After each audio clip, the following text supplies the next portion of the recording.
Topic है tree data structure में, ठीक है।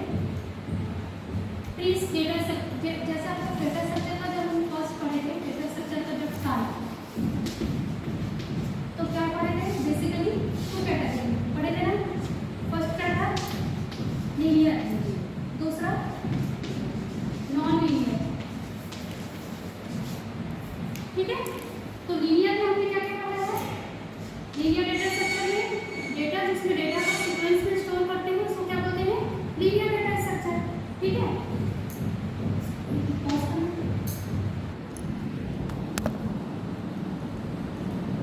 सो डेटा स्ट्रक्चर के 2 टाइप्स होते हैं, लीनियर और नॉन लीनियर। लीनियर में डेटा को जिसमें हम एक सीक्वेंस में एक स्पेसिफिक ऑर्डर में स्टोर करते हैं तो उसको क्या बोलते हैं? Linear data structure. इसके अंदर हम लोग क्या क्या पढ़े थे टाइप्स में? सबसे फर्स्ट हमने पढ़ा था stack, second Q and third link list, है ना। ये सारे किसको फॉलो करते हैं? एक सीक्वेंस को फॉलो करते हैं, इसलिए इसको लीनियर डेटा स्ट्रक्चर बोलते हैं। अब हम जो पढ़ रहे हैं वो है ट्री और उसका कैटेगरी है नॉन लीनियर। और जैसे कि हम जानते हैं कि नॉन लीनियर में कैसा रहता है? डेटा सीक्वेंस में नहीं रहता है। किसी भी ऑर्डर में अरेंज करते हैं डेटा को, जब कोई स्पेशली कुछ पर्टिकुलरली हम कोई सीक्वेंस को फॉलो नहीं करते हैं डेटा को मेमोरी में स्टोर करने के लिए, that is called non linear data structure. तो इसका जो टाइप है ये होता है ट्री और ग्राफ, ठीक है। तो इसमें हम आज क्या पढ़ेंगे? ट्री। तो अब आप समझ गए कि ट्री क्या है? ट्री एक नॉन लीनियर डेटा स्ट्रक्चर है where data are arranged in tree format. किसमें स्टोर होगा? ट्री के फॉर्मेट में। अब एक चीज है, ट्री का फॉर्मेट कैसा होता है? क्या चीज़ को हम सिंपली अगर हम ट्री की बात करें तो ट्री कैसा दिखता है? एक हमको मेन रूट दिखता है ना, ये होता है उसका रूट, और फिर उसका क्या रहता है? एक आपका स्टेम रहता है और उसके क्या रहते हैं? बहुत सारे ब्रांच रहते हैं। यही तो अपना ट्री है। तो किसी ऑर्डर में हमको डेटा को अरेंज करना है, ठीक है। क्या कोई सीक्वेंस है? नहीं, तो इसलिए नॉन सीक्वेंस, नॉन लीनियर, ठीक है। ऑर्डर नहीं है। प्लस कैसे है? ऊपर से मतलब कहीं एक टॉप है और एक बॉटम, 2 चीज़ हमको दिख रहा है। एक टॉप है, एक बॉटम। बॉटम में हमको एक सिंगल चीज़ दिख रहा है, आइदर बॉटम में सिंगल दिखेगा और अप में सिंगल दिखेगा, और बाकी उसके बाद में कुछ ब्रांचेस ओपन होते जाएंगे, है ना। जैसे फर्स्ट में 1 है तो 2, 3, 4 ऐसे करके उसके ब्रांचेस बनेंगे। तो इस चीज़ को बोलते हैं हायरार्किकल ऑर्डर। क्या बोलते हैं? Hierarchical order. यानी कि ट्री डेटा स्ट्रक्चर में डेटा को नॉन सीक्वेंसली स्टोर किया जाता है। पहला तो नॉन सीक्वेंसली स्टोर किया जाता है, दूसरा ट्री फॉर्मेट में स्टोर करते हैं, ठीक है। कैसे स्टोर करते हैं? ट्री फॉर्मेट में। और तीसरा हायरार्किकल ऑर्डर को फॉलो करते हैं।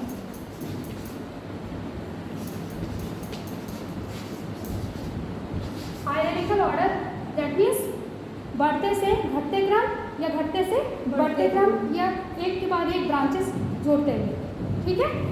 तो ये है ट्री। अब हमारे डेटा स्ट्रक्चर में ट्री कैसा दिखता है?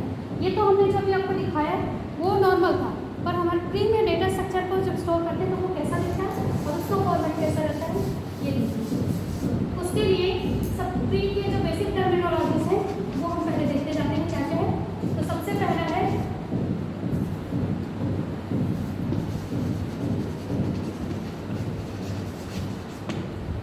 पहला है आपका रूट नोड।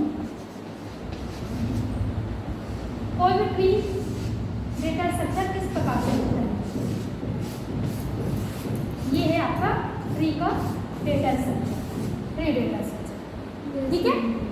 इसमें जो एक आपको ये पॉइंट दिख रहा है ऐसा, इसको क्या बोलते हैं? नोड। ये सबको क्या बोलते हैं? नोड्स, ठीक है। और ये जो लाइन दिख रहा है, ये लाइन इसको क्या बोलते हैं?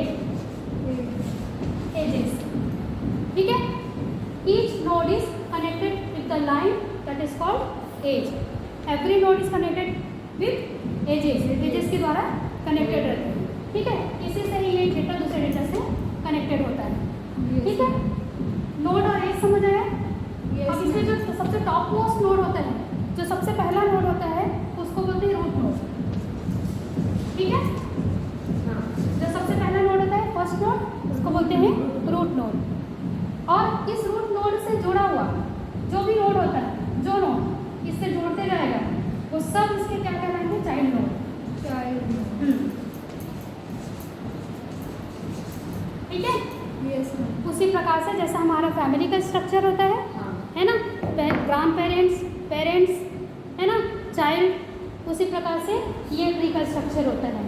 जो फर्स्ट नोड होता है रूट और बाकी सारे नोड कहलाते हैं उसके चाइल्ड नोड। ठीक है, अब इसके अंदर और कुछ टर्मिनोलॉजीज आते जाएगा।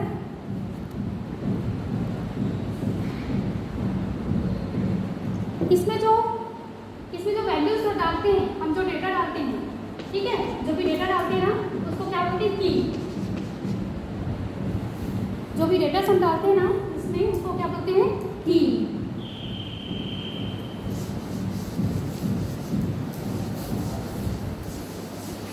अब एक मैं प्रॉपर ट्री बना रही हूँ जिसमें हम जितने भी मैं टर्मिनोलॉजीज बताते जाऊंगी उसको हम काउंट करेंगे, उसको पूरा कंप्लीट काउंट करके बनाएंगे।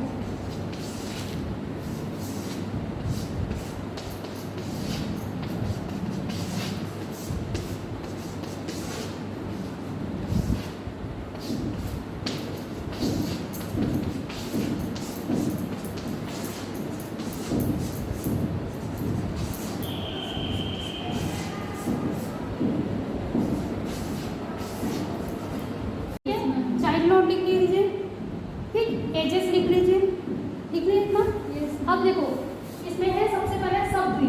सब ट्री क्या होता है, जो रूट नोड के बाद अदर फर्दर कैरेक्टराइज हो जाते हैं, अलग अलग हो जाते हैं, डिवाइड हो जाते हैं, और जहाँ पर एक ट्री अपने आप में कुछ मेन ट्री की तरह काम करने लगेगा, ठीक है, वो होता है सब ट्री। ये मेन ट्री है, ठीक है, इसका एग्जैक्टली दो ब्रांच कौन सा है, बी और सी। तो मुझे साफ दिख रहा है कि मैं यहाँ से इसको अगर ब्रेक करूँगी तो ये एक पूरा कंप्लीट ट्री बन जाएगा और ये एक कंप्लीट ट्री बन जाएगा। तो ये जो पर्टिकुलरली हमने अलग अलग किए हैं, इससे डिवाइड किया है। रूट नोड से हम ब्रेक करते हैं और जब दो पार्ट में डिवाइड होता है तो पर्टिकुलर ट्री कहलाता है सब ट्री। ठीक है, तो ये एक हमारा सब ट्री हुआ जिसको आप लिख सकते हैं sub tree from where, from node B to आपका जो लास्ट नोड जो भी है। ठीक है, तो ये हमारा एक सब ट्री हो गया और ये हमारा एक सब ट्री हो गया। ओके, अब नेक्स्ट है सिबलिंग। सिबलिंग क्या होता है, सब ट्री में जो डिवाइड। अच्छा बताओ, आप लोग सिबलिंग, सिंपल वर्ड सिबलिंग कहाँ पर वर्ड सुने, वर्ड भाई बहन, है ना। सेम पेरेंट नोड को बिलोंग करने वाले दो चाइल्ड नोड सिबलिंग कहलाते हैं। ठीक है, ए के लिए सिबलिंग कौन कौन है, बी और सी। एफ और जी के लिए सिबलिंग, एफ और जी सिबलिंग है किसके लिए, सी के लिए। तो ये जो दो नोड है जो किसी सेम पेरेंट को बिलोंग करते हैं, है ना, तो वो क्या कहलाते हैं, सिबलिंग, सिबलिंग नोड। ठीक है, नेक्स्ट है लीफ नोड। आप लोग नोट करते जाएंगे, ठीक है। Sibling node, two node that belong to the same parent node is called sibling nodes. ठीक है, नेक्स्ट है leaf node. Leaf node, a node that has no child node is called leaf node. समझ आया, a node that has no child node, या फिर जो जिसका another कोई ब्रांच नहीं है, जो सबसे लास्ट होता है, समझ लीजिए, ये देख लीजिए, ये देखिए, इसके नीचे और कोई नहीं है ना। यहाँ पर देखिए के के नीचे नहीं है, तो के आपका लीफ नोड है, एल आपका लीफ नोड है, आई आपका लीफ नोड है, एच आपका लीफ नोड है। जिसके चाइल्ड नोड नहीं होते हैं वो नोड क्या कहलाता है, लीफ नोड कहलाता है। ठीक है,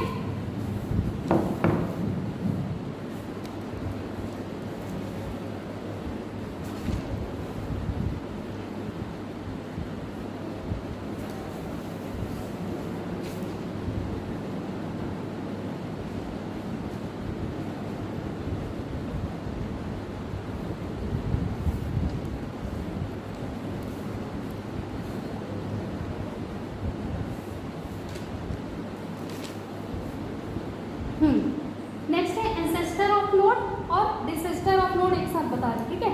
एंसेस्टर ऑफ नोड क्या होगा, जैसे बी और ई ए का एंसेस्टर नोड हो जाएगा, ठीक है। Yes ma'am. उसके जस्ट नेक्स्ट नोड जो है ना, वो एंसेस्टर नोड होते हैं। तो ए के लिए कौन हो जाएगा, बी एंड ई, या फिर अगर आप एक पार्ट को चूज करते तो बी एंड डी, ठीक है। वैसे एच भी तो हो सकता है ना, B A B D H. नहीं, एग्जैक्टली टू नोड। आप जस्ट जिस नोड में है उस नोड से करेंट पोजीशन और टू द नेक्स्ट पार्ट, ठीक है।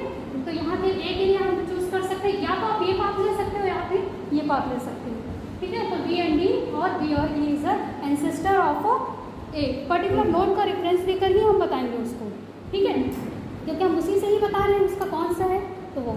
और डिसेस्टर क्या होगा, इसके लिए ई के लिए क्या हो जाएगा, बी और ए। वैसे ही के लिए क्या हो जाएगा, ई और बी, ठीक है।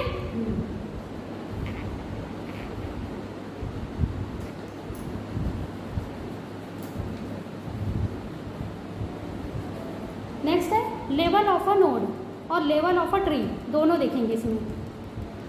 किसी ट्री का लेवल कैसे निकालते हैं और किसी नोड का लेवल कैसे है, बेसिक टर्मिनोलॉजी के अंदर ही आएगा ये पूरे बेसिक टर्मिनोलॉजी से। जहाँ से हमने फर्स्ट से चालू किया ना, रूट नोड से, रूट नोड, चाइल्ड नोड, ठीक है। और क्या बताया, एज और sibling, keys, leaf node, ancestor of node, disaster of node, ठीक है। ये सारे हम अभी पूरा टर्मिनोलॉजी से कर रहे हैं।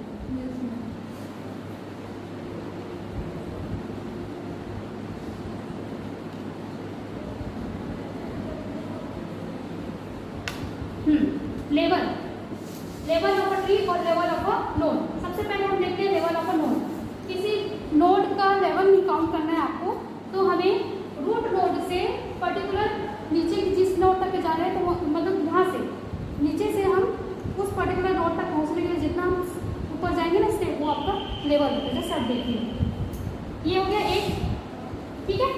एक पूरा जितना आपका सिबलिंग जो आपका लीफ नोड है ना, ट्री का सबसे लीफ नोड, सबसे जो डाउन जहाँ तक जा रहा है वो वाले पर पहुँच गया, लीफ नोड है ये।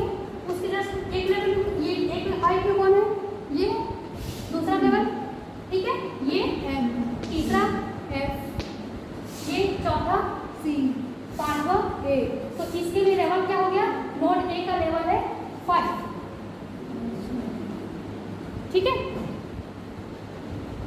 ये जो है हाइट है, ये लेवल इसका हम देखेंगे, इसके मतलब उस नोड तक पहुंचने के लिए, पर्टिकुलर उस नोड तक पहुंचने के लिए रूट से हमने कितना पाथ तय किया, वो होता है उसका लेवल, ठीक है। ये तो रूट नोड है, तो रूट नोड का लेवल कितना क्या होगा, 0, सॉरी 0। रूट नोड का लेवल होगा 0, ठीक है। सी का होगा 1, सी का होगा 1। Apart from the root node to that node is called level of the node. Clear? And overall tree के लिए क्या बात होगा, apart from the root node to the leaf node is the level of the tree. root node से leaf node तक की चीज़। अब यहाँ से आते हैं तो यहाँ पर तो लाइन नहीं है, ये नहीं है, ये कहाँ से है, M से है, ठीक है। तो इसके लिए हम लॉजिक पाथ को ही चूज करेंगे, जो हम सबसे पहले वो जहाँ से वहाँ से आए हैं उस लाइन को ही देखेंगे। तो ये P के लिए M, ये देन ये पहुंचे, है ना। तो 1 2 3 4, इसका कौन सा लेवल है, इस नोड का 4। आया समझ में, लेवल निकालना, ठीक है। तो इस प्रकार से नोड का लेवल और ट्री का लेवल अलग अलग निकालेंगे, ठीक है। नेक्स्ट है डेप्थ।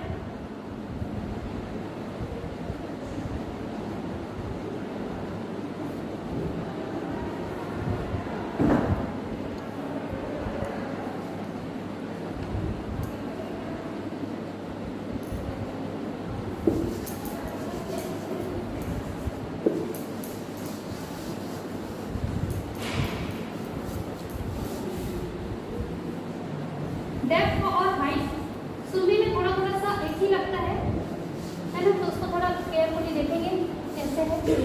हाइट सबसे पहले हम दिखा रहे हैं डेप्थ ऑफ द ट्री या डेप्थ ऑफ द नोड। किसी नोड का डेप्थ निकालना है तो कैसे निकालेंगे, कि डेप्थ निकालने का डेफिनेशन है the longest path travel from the node to that particular node to the root node. किसी भी नोड से जो भी लॉन्गेस्ट पाथ हम ट्रेवल करते हैं उस नोड से कहाँ तक जाने के लिए रूट नोड पर के, तो वो होता है उसका डेप्थ। ठीक है, जैसे कि ई का डेप्थ कितना है 1 2, ठीक है, किसका कितना है 1 2 3, ठीक है, ओ का कितना है 1 2 3 4, ये इसका डेप्थ। समझ आया?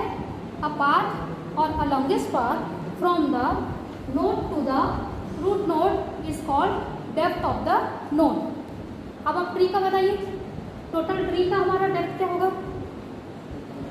ट्री का जब भी हमको कुछ भी काउंट करना है ना, तो हम सबसे रूट नोड को पकड़ते हैं और लीफ नोड को पकड़ते हैं। ठीक है, और लीफ नोड में ऐसा नहीं कि देखो यहाँ पे बहुत सारे लीफ नोड है, ये भी लीफ नोड है, ये भी लीफ नोड है, ये भी है, तो कौन सा लीफ नोड चूज करोगे? सबसे लास्ट वाला।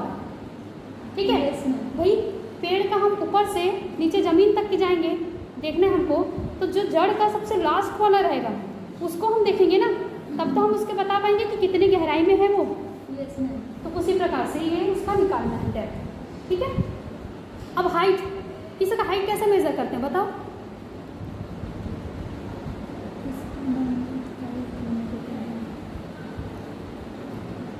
हम लोग हाइट में यहाँ से चालू करके ऊपर की ओर जाते हैं, है ना? तो यही है, वो सेम चीज़ है, इसीलिए बोला कि वो चीज़ का आपको लगने पर एक ही जैसा लगेगा।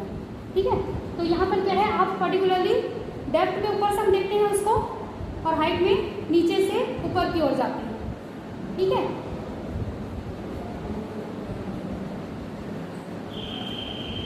हाइट होता है the height of a tree is the maximum depth of any node. Maximum depth मैंने बताया आपको कैसे निकालना है। ठीक है, तो उसी से ही निकलेगा, मतलब आप किसी नोड का अगर डेप्थ निकाल लिए तो वही उसका हाइट होगा। मैक्सिमम यानी मैंने बोला था कि लॉन्गेस्ट पाथ, अगर किसी के लिए दो सेम पाथ को ट्रेवल कर रहा है तो हमको चूज करना है उसमें से लॉन्गेस्ट कौन सा है, ज़्यादा पाथ कहाँ से ट्रेवल हुआ है, तो वो उसका हाइट होगा। ठीक है, तो इसका ट्री का हाइट कितना होगा 5, है ना? कहाँ था हम लोग, लेवल कितना पहुँचे थे 5 ना, लॉन्गेस्ट देख लो कोई ना कोई से लॉन्गेस्ट वाला 5। इसके अगर हाइट इसका है 1 2 3 4 5, यस, हाइट कितना है 5। और देखो हाइट निकालेंगे इसके लिए, ठीक है, और डेप्थ निकालेंगे पर्टिकुलरली नोड के लिए। ठीक, क्लियर? तो ये सब आपका बेसिक टर्मिनोलॉजी है। मैम जब हाइट ट्री के लिए निकालेंगे तो फिर हम लोग डेप्थ क्यों निकाल रहे हैं ट्री के लिए? कहीं कहीं पूछेगा, जहाँ पे ना हम सर्चिंग एल्गोरिथम यूज़ करेंगे ना, तो वहाँ पर क्या रहेगा कि डेप्थ फर्स्ट सर्च है, ब्रेथ फर्स्ट सर्च है सर्चिंग एल्गोरिथम। ठीक है, तो जैसे ब्रेथ फर्स्ट सर्च है ना, तो वहाँ पर हम लोग लेवल वाइज सर्च करेंगे, तो वो आपको वहाँ पर उसका हाइट वाला काम आएगा, और डेप्थ फर्स्ट सर्च में यही इसका डेप्थ वाला काम आएगा। ठीक है, हाँ, नेक्स्ट है इंटरनल नोड और एक्सटर्नल नोड। इंटरनल नोड, पहला है इंटरनल नोड। इंटरनल नोड क्या होता है? All the child node which is belong to the parent node is called internal of node, sorry internal node of that tree. ठीक है, कौन कौन से इंटरनल नोड है? ये सारे इंटरनल नोड के सारे, एक को छोड़ के। और पर्टिकुलर किसी की बात करें आप लोग, जैसे कि मतलब इस पर्टिकुलर पोर्शन की बात करें, देखो सब ट्री में, इस सब ट्री में अगर आप बात करें तो इस सब ट्री में इंटरनल नोड ये हो जाएंगे, है ना? इस सब ट्री में इंटरनल नोड इस ये हो जाएगा। ठीक है, तो internal node all the node, all the child node, है ना? All the child node including leaf node is called internal node. ठीक है, एक्सटर्नल नोड, एक्सटर्नल नोड ये होता है जब मैं यहाँ पर बैलेंस बनाने के लिए, आगे हम पढ़ेंगे, जब यहाँ पे नहीं बनाएंगे तो यहाँ पर एक ही है और एक नहीं है, तो मैं ऐसे ही डाल दूंगी अपने मन से, एक नोड डालूंगी बैलेंस बनाने के लिए, उसको बोलते हैं external node. The node which is placed by use of use, मतलब किसी यूज़र के अनुसार रिक्वायरमेंट को देखते हुए हम उसके अपने तरफ से ऐड करते हैं, यूज़र ऐड करता है नोड को, वो कहलाता है एक्सटर्नल नोड। ठीक है। नेक्स्ट है degree of node. Degree of node,